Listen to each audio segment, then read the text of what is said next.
हाय मैत्रिणींनो, आज पाहूया आपण घरच्या घरी झणझणीत असा काळा मसाला कसा बनवायचा एकदम सोप्या पद्धतीने। त्यासाठी मी इथे तमालपत्र, दालचिनी, विलायची, हळकुंड, लवंग,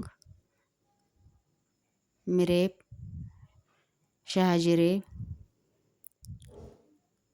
हिंग, कांदा आणि धने आणि किसलेलं खोबरं आणि तीळ हे सर्व मसाले घेतले आहेत।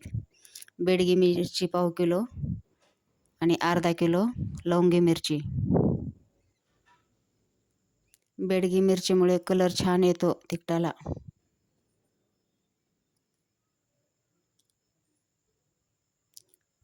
सर्वात अगोदर सुके मसाले भाजून घ्यायचे। अगोदर मी इथे धने घेतले आहेत भाजायला। न तेल घालता धने छान भाजून घ्यायचे।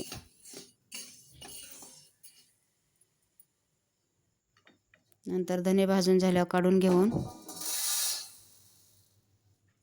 त्यामध्ये खसखस आणि तीळ घालून घेतले आहेत। थोडे थोडे भाजून घ्यायचं।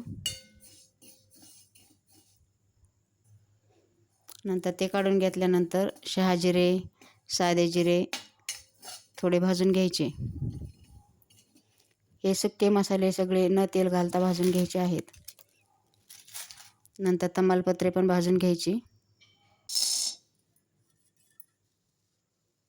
नंतर हळकुंड त्यामध्ये थोडे तेल टाकून भाजून घ्यावे लागतात।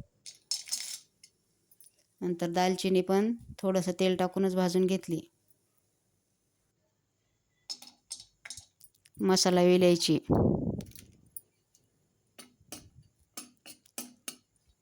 थोडे थोडे तेल टाकूनच मसाले भाजावेत।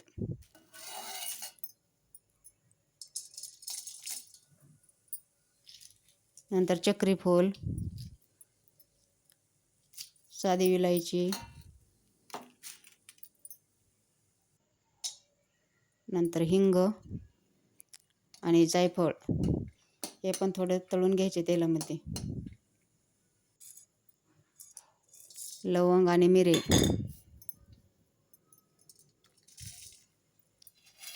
आणि नागकेशर हे थोडे थोडे तेलामध्ये छान भाजून घ्यायचे।